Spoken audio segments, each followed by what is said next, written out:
Atas dasar apa sehingga harus ibadah di hari Minggu? Apakah tertulis atau Yesus sampaikan itu kepada murid-muridnya?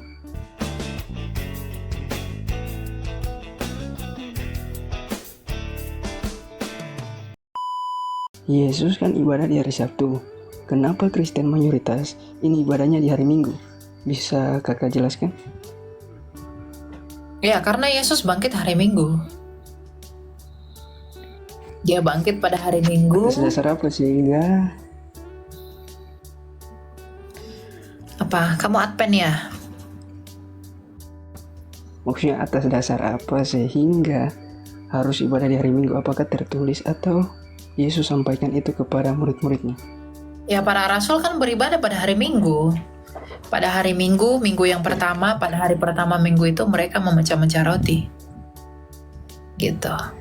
Dan peristiwa Pentakosta kan hari ke-50 di hari Minggu, hari ke-8. Hari turunnya Roh Kudus itu berapa? Enggak, sekarang saya tanya, hari Pentakosta itu hari keberapa? Hari Minggu, hari ke-50. Roh Kudus turun hari Minggu loh.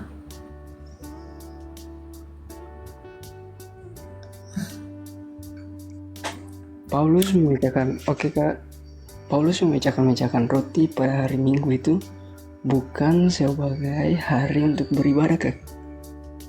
Iya, Ekaristi kan di hari Minggu. Ya, bukan beribadah seperti kebanyakan gereja-gereja sekarang, karena di zamannya Rasul ibadah yang seperti dulu tuh nggak seperti sekarang.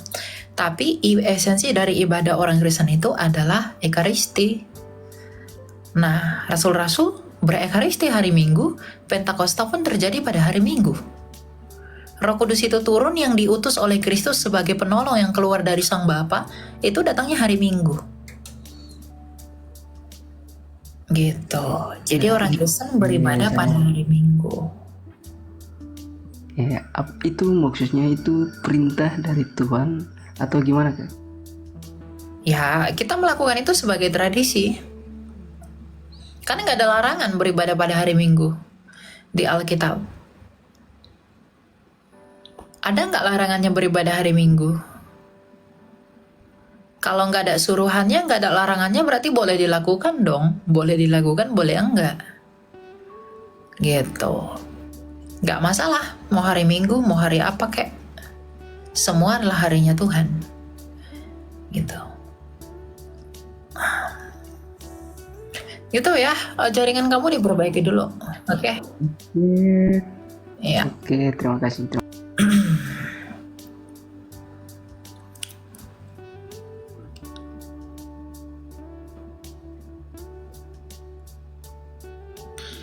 Yang di bawah kalau mau naik, ini ya, apa namanya? Prepare dulu, oke? Segala macam jaringan apa, segala macam gitulah. Diaturkan. Biar mantap. Silakan Buki. Halo kak, kedengeran nggak suaranya? Ada, silakan. Mau tanya apa? Kak, mau tanya, jadi kan ya kalau misalkan nih seorang pendeta, dia nggak percaya sama kata Tritunggal, tapi dia percaya sama 3 pribadi itu. Ada Allah Bapa, firman-Nya dan Roh-Nya. Dia cuma mau balik ke masa lalu bahwa nggak ada kata-kata Tritunggal gitu, karena Tritunggal itu nggak ada di Alkitab kata-katanya. Bagaimana ya kak? Lalu dia menyebut hal itu sebagai apa dong kalau gitu?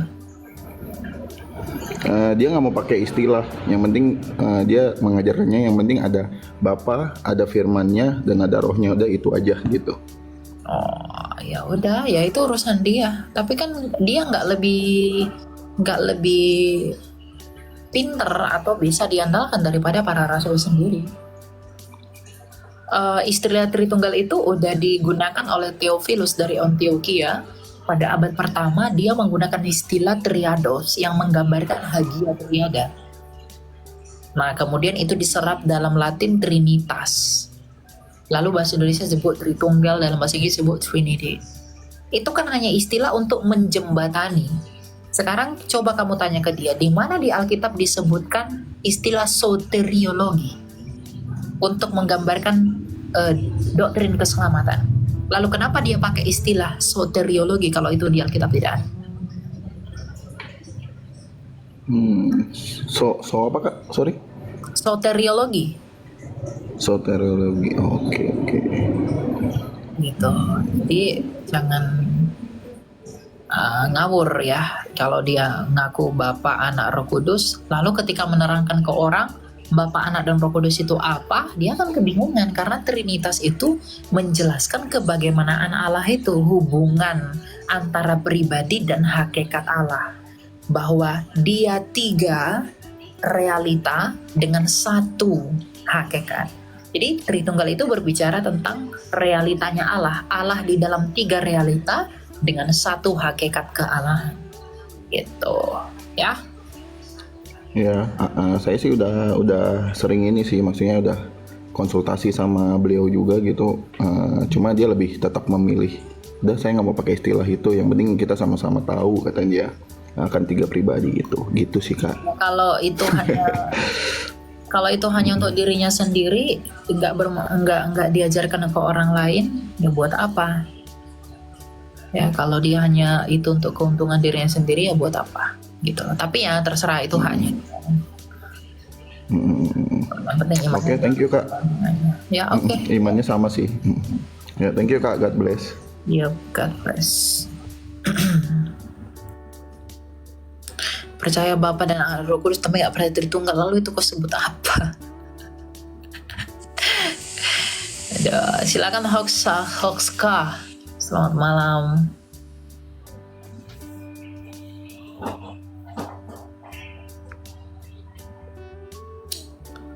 Ada aja yang naik ini ya. Kalau memang tidak mau naik, teman-teman jangan request naik. Sayang banget yang di bawah. Ada banyak banget soalnya. Silakan Soemi 2. Halo. Astaga. Silakan, siapa ini? Si Mamura. Halo, Ya silakan Pak, mau tanya apa Pak? Eli, aku mau nanya dong, kenapa mesti ada kematian dalam pandangan kita sebagai orang Kristen? Roma 6 ayat 23. Upah dosa adalah maut. Kematian itu karena dosa. Manusia, Tuhan itu tidak pernah menciptakan manusia untuk mengalami kematian. Jadi Tuhan gak pernah ciptakan Elia untuk mati sampai usia 70 tahun. Untuk mati sampai usia 80 tahun. Sejak semula untuk memenuhi tujuan Allah, Kejadian 1 ayat 28, bahwa kita berkuasa atas bumi ini, itu untuk tujuan yang kekal. Bukan untuk waktu yang sementara, tetapi apa yang membuat kita mengalami kematian? Dosa. Sebab Roma 6 ayat 23, upah dosa adalah maut. Jadi Tuhan kita itu bukan Tuhan yang buat kita mengalami kematian. Enggak ada Tuhan kita itu ciptakan kita mati lalu nyawanya dicabut-cabut lah, atau nyawanya diambil-ambil. Enggak ada itu. Manusia diciptakan untuk hidup. Makanya Kejadian 1 ayat 26, kita diciptakan menurut gambar dan rupa Allah. Kita itu diberi bibit ilahi sejak semula dicipta. Makanya kita bisa hidup. Allah itu hidup, kita pun hidup. Allah itu berpribadi, kita pun berpribadi. Allah itu berakal budi, kita pun berakal budi. Allah itu memiliki roh, kita pun diberikan roh menurut kinerja dan kuasa rohnya yang menghidupkan. Ayub 33 ayat 4. Jadi kematian itu terjadi kenapa? Karena kita sudah tercemar karena kuasa. Kuasa apa? Kuasa dosa. Karena dosa itu tidak bisa bersatu dengan yang kudus, maka lawannya yang kudus adalah dosa. Nah, kalau yang kudus itu adalah hidup, maka yang tidak kudus adalah mati. Maka Allah yang hidup adalah Allah yang kudus, maka kita yang berdosa adalah orang-orang yang mati. Jadi nggak ada Tuhan ciptakan manusia untuk alami kematian, tuh nggak pernah. Tuhan ciptakan kita untuk memiliki hidup. Makanya tujuan Tuhan Yesus datang ke dunia ini adalah untuk memulihkan kembali rancangan yang semula dari penyelewengan manusia di dalam dosa. Makanya Tuhan Yesus berkata, "Akulah kebangkitan dan hidup. Akulah hidup itu. Akulah terang dunia." Yang artinya di dalam Tuhan Yesus, kita yang sudah mati oleh karena dosa, kita bisa memperoleh hidup di dalam hidupnya Dia yang sempurna itu. Makanya di langit bumi baru nanti, kita akan kembali seperti keadaan Adam dan Hawa, di mana maut tidak ada lagi. Gitu. Jadi kematian itu ada, bukan Tuhan yang buat, tapi kita sendiri yang membuat kita mati oleh karena dosa-dosa kita. Dan dosa kita itu tidak dapat bersatu dengan Dia yang kudus itu, maka konsekuensi lawannya hidup itu adalah kematian. Makanya kita mati. Oke, jadi kalau misalnya ketika manusia itu mati, ini kita bicara soal Kristen ya, kita yang meninggal di dalam kekristenan. Ketika kita itu sudah meninggal, apakah yang meninggal ini langsung kayak misalnya dia yang berdosa langsung dijatuhkan ke neraka, atau gimana sih setelah kita meninggal? Kalau kita lihat kisah orang kaya dan Lazarus, ketika orang meninggal, ketika dia percaya kepada Tuhan Yesus, maka rohnya itu akan dituntun oleh malaikat ke Firdaus. Tapi kalau dia tidak percaya Yesus, maka dosa-dosanya akan membuat dia tersiksa di alam kematian, yaitu Tartarus. Ya, jadi ingat, yang membuat kita ke neraka itu adalah dosa-dosa kita sendiri. Makanya Rasul Paulus dalam Efesus 6 berkata, lawan kita adalah penguasa-penguasa di udara, roh-roh jahat di udara, pemerintah-pemerintah, yang artinya ketika orang tidak percaya Yesus, maka rohnya itu akan ditawan oleh iblis-iblis yang ada di udara ini dan dituntun kepada maut. Itulah alam maut. Ya. Nah, kalau dia percaya Yesus, maka akan ada malaikat yang menuntun rohnya itu menuju Firdaus, melewati udara-udara ini. Nah, iblis-iblis itu akan menuntut jiwa kita, tetapi malaikat ini akan menuntun kita sampai ke Firdaus, ke tempatnya Bapak Abraham.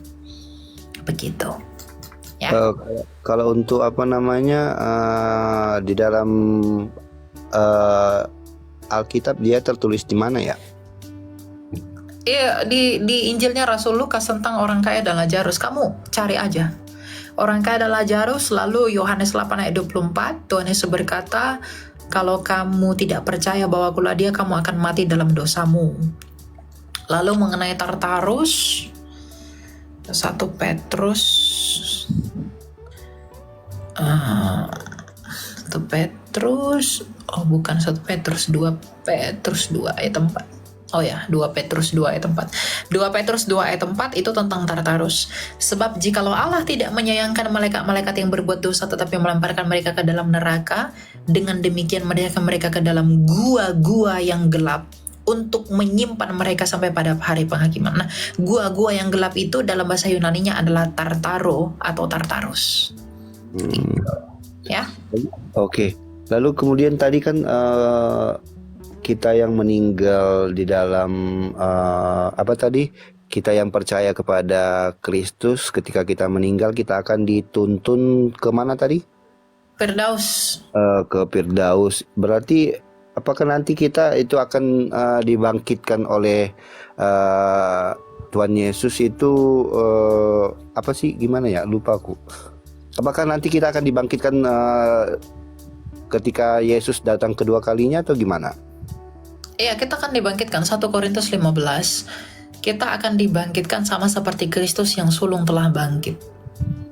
Ya, kita akan memperoleh tubuh kemuliaan. Jadi orang-orang yang sudah meninggal itu, yang rohnya sudah di Firdaus dan di Tartarus, maka tubuh mereka nanti di bumi ini ketika Tuhan Yesus datang akan dibangkitkan lalu dipersatukan dengan roh mereka semuanya.